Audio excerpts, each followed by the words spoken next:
हुज़ूर अनवर सल्लल्लाहु अलैहि वसल्लम जी जिंदगी जेकर गौर करे ॾिसजे थी ॿिनि मुल्कनि जे करे ॼणो मुस्तकिल तरह सां ॿ शख़्सियतूं नज़र अचनि थियूं। हालांकि हुज़ूर अनवर सल्लल्लाहु अलैहि वसल्लम जन त हुया ई मके मुकरम जे अंदरि दीन जी तबलीग हुई, अकायद जी इस्लाह हुई, आमाल जी दुरुस्ती हुई। 13 बरस हुज़ूर अनवर सल्लल्लाहु अलैहि वसल्लम ते गुज़ारिया, पर इन सारे नबूवत जे प्रोग्राम खे कुवत न मिली। जेके ताक़तवर मुखालिफ़ हुया उन्हनि अज़ियतूं पहुचायूं, इस्लाम खे फैल थियण न छॾियो। अल्लाह ताला हुकुम कयो, हिजरत थी, रब ताला नुसरत कई। हे मुहाजिर हू अंसार, फरमाइनि था अल ईमान यमानिन वल हिकमत यमानियतुन। ईमान बि यमन जो, हिकमत बि यमन जी। खानदान जे लिहाज़ खां अंसार यमन जे मुल्क जा माण्हू आहिनि। यमन, युमुन, यमीन, बरकत, सॼो पासो, सिधो पासो, काबतुल्लाह जे यमन सॼे पासे खां अंसार सभु हिते अचे गॾु थिया हुया। नबी पाक इन अंसार जी तारीफ़ कई, फरमाया अल ईमान यमानिन वल हिकमत यमानियतुन। ईमान बि यमन वारनि जो त हिकमत ऐं दानाई बि यमन वारनि जी। उहा हिकमत कहिड़ी? यतलू अलैहिम आयातिही व युज़क्कीहिम व युअल्लिमुहुमुल किताब वल हिकमत। इहा हिकमत वल ईमान यमानिन वल हिकमत यमानियतुन। क़ुरान जेका हिकमत सेखारी, दीन जी दानिश सेखारी, उहा यमन वारनि जी आहे। उहा हिकमत कहिड़ी हुई हिननि जी? इहे मुहाजिरीन जा ताबेदार थिया, इहे मुहाजिरीन जा ताबेदार थिया। इहा हिननि जी हिकमत हुई। जिन माण्हुनि इनकलाब आंदो, जिन माण्हुनि इनकलाब आंदो, ही दस्तूर थो दुनिया जे अंदरि। हुकूमत हलाइण जे लाइक़ु उहे हूंदा आहिनि जेके इनकलाब आणण जा जवाहिर हूंदा आहिनि, उहे हुकूमत हलाइण जे लाइक़ु थींदा आहिनि। छाकाणि त जेको वण पोखींदो आहे उन खे उनजो क़दर हूंदो आहे। अंसार उन जा मददगार हुया, पर जॾहिं अवलीन जमात मौजूद हुई तंहिं करे अंसार खे हुकूमत में हक़ न मिलियो। हुज़ूर अनवर सल्लल्लाहु अलैहि वसल्लम जॾहिं अचे हुकूमत क़ाइम कई मदीने मुनव्वर में, हिकदमि इस्लामी हुदूद शुरू थिया। उन इस्लामी हुदूद जारी करण में इस्लाम कानून खे इंसान ज़ात ते जारी थो करे, मुस्लमाननि ते सिर्फ़ न, पर इंसान ज़ात ते जारी थो करे। इस्लाम जो कानून काफ़िर जे कुफ्र हूंदे काफ़िर ते जारी थींदो, मुस्लमान जे इस्लाम हूंदे मुस्लमान ते जारी थींदो। हीउ ज़रूर कोन्हे त उहो मुस्लमान, उहो काफ़िर मुस्लमान थिए त पोइ कानून जारी थिएसि। छो त हे इस्लाम मज़हब आहे बैनुल अक़वामी। क़ौमूं घणा क़िस्म आहिनि, काफ़िर बि आहिनि, मुस्लमान बि आहिनि। बैनुल अक़वामी तॾहिं थिए जॾहिं कुफ्र जे मथां बि हिन जो हुकुम हुजे, इस्लाम जे मथां बि हुकुम हुजे। नबी अकरम सल्लल्लाहु अलैहि वसल्लम जॾहिं आया मदीने मुनव्वर त काफ़िरनि जे मथां बि हुकुम हलायूं। मिसाल तौर यहूदनि में ज़िना जो वाक़ियो थियो। अमीर घराणो हुयो, पंहिंजे आलमनि खे रुशवा ॾेई हुननि फतवा फेराई।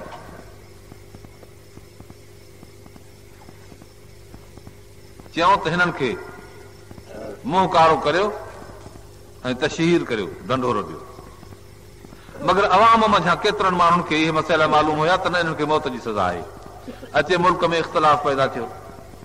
नेठ हिन ॻाल्हि ते तइ थी त भला नबी उम्मी खां पुछऊं हली हुज़ूर अनवर सल्लल्लाहु अलैहि मुतालिक़। चऊं ठीकु आहे, सभई इत्तिफ़ाक़ करे आया। रब ताला जिब्राइल अलैहिस्सलाम मोकिलियो इन दरमियान जेसिताईं हू पहुचनि। यहूद तव्हां वटि फ़ैसिलो कराइण अचनि था, तव्हां हुननि जो तौरात ते फ़ैसिलो कजो। तौरात में ज़ानी मर्द ऐं औरत खे मौत जी सज़ा जी फतवा आयल आहे। हज़रत अब्दुल्लाह बिन सलाम यहूदनि जो वॾो आलिम, इहो हाणे मुस्लमान थी चुको हो, नबी अकरम सल्लल्लाहु अलैहि वसल्लम जी ख़िदमत में रहंदो हो, उहो बि मौजूदु हो। हे यहूदी आया, चयूं असांखे फतवा ॾियो। फरमायो तव्हांजे तौरात ते तव्हांखे फतवा ॾींदासीं। चयोसीं ठीकु आहे। तौरात खोलियुनि, हिकिड़ा 2 वर्क चिंबड़ाए फिटी कया हुन जंहिंमें आयत इहा आई, अशेख व शेखत इज़ा ज़नाया फर्जुमुहुमा। जॾहिं शादी कयल मर्द ऐं औरत ज़िना करे विझनि तिन खे मौत जी सज़ा। 2 काग़ज़ पाण में चिंबड़ाए छॾिया, वर्क उथलाइनि पिया त लभे कान पई। अब्दुल्लाह बिन सलाम वॾो आलिम हो तौरात जो, उन वर्कनि खे महसूस कयो, आख़िर खोली ज़ोर सां चीरे जो 2 धकियईं त खुली पिया। त उन जेको आलिम हुयो खणी मथां हथ ॾिनई उन आयत जे चई त कान्हे काई पई आयत। हज़रत अब्दुल्लाह बिन सलाम नबी अकरम सल्लल्लाहु अलैहि वसल्लम एॾी हरकतूं वेठा कनि, यहूद जो थिया। हुज़ूर पाक हुनजो हथ परे, अब्दुल्लाह बिन सलाम हथ जो परे परे कयो, फैज़ा तलूह तहत यदिही आयत रजिम, ओचितो हुनजे हथ हेठां आयत निकिरी पई। उन में इहो लिखियल हो, नबी पाक जन हिकदमि उन मर्द ऐं औरत खे पकड़ाए, यहूदी हा, नबी साईं खे कोन मञींदा हा, हिकिड़ो पंहिंजो फ़ैसिलो कराइण आया, पकड़ाए उन्हनि खे संगसार कराए फिटी कयूं। नबी अकरम सल्लल्लाहु अलैहि वसल्लम काफ़िरनि ते हुकुम हलायो। इस्लाम हिकु अहिड़ी कुवत जो नालो आहे जेका हर काफ़िर ऐं मुस्लमान खे सिधो दुरुस्त सिरात मुस्तक़ीम ते हलाईंदी आहे। जेकॾहिं ज़हनी तरह नथो इस्लाम जे कुवत खे तस्लीम करे, ईमानी तरह नथो तस्लीम करे त पंहिंजे इन हैसियत में, मुआशरे जी हैसियत में कुवत खे तस्लीम करणो पवंदुसि। हीअ आहे इस्लाम जो नज़रियो। उन में माफ़ी कंहिंखे कान्हे। हिकु दफ़े औरत ही हिकिड़ी उन चोरी करे विधी, चोरी पकड़ी वई, नौजवान औरत हुई। साहबा किराम खे ख़्यालु आयो हिन औरत जो हथ जो कपिजे त औरत खे काफ़ी नुक़सानु पहुचंदो। पहिरियों ई दफ़ो हिन ग़लती कई आहे, नबी अकरम सल्लल्लाहु अलैहि वसल्लम वटि सिफारिश कजे। आख़िर ॿियो कोन, हज़रत उसामे पुट ज़ैद जेके अर्ज़ु कयूं, नबी अकरम सल्लल्लाहु अलैहि वसल्लम जो इन नंढड़े सां प्यार हो, ज़ैद संदन ग़ुलाम हो, हे ग़ुलाम जो नींगर हो। नबी साईं जन इन खे कुल्हे ते खणंदा, हज़रत हसन साईं खे ॿिए कुल्हे ते खणंदा, इन ॿिन्ही नींगरनि खे खणी घुमाईंदा। इहो उसामो हाणे जान थियो आहे, इन खे अचे चयूं त उसामा नबी जी तोसां ख़ातिर आहे, तूं जेकर इहो अंगल कर। हज़रत उसामा रसूलुल्लाह सल्लल्लाहु अलैहि वसल्लम वटि आयो, साइलाना तरीक़े में अची वेठो, पाण उसामा छा आहे? साईं फातिमा औरत आहे हिकिड़ी, कैस जी धीउ, उन कई आहे चोरी, तव्हां फतवा ॾिनी आहे हुनजे हथ कपड़ जी, जेकर हुनखे माफ़ी मिले। पाण फरमायूं अलाह ताला लानत करे यहूदनि ऐं नसारनि ते। जॾहिं अमीर इन्हनि जो को गुनाह कंदो आहे त हुनखे छॾे ॾींदा आहिनि, ग़रीबनि ते कानून हलाईंदा आहिनि। तव्हां मुंहिंजे हूंदे अहिड़े क़िस्म जी तक़ाज़ा था करियो। वल्लज़ी नफ़्सी बियदिही, मूंखे कसम आहे ज़ात जंहिंजे कब्ज़े में मुंहिंजी जान आहे, लव सरक़त फातिमत बिन्त मुहम्मदिन लक़तत यमीनहा, जेकॾहिं मुंहिंजी न्याणी फातिमा मुहम्मद जी धीउ जेकॾहिं चोरी करे हा त हुनजो हथ सॼो क़ुर ते क़ुर्बान कया।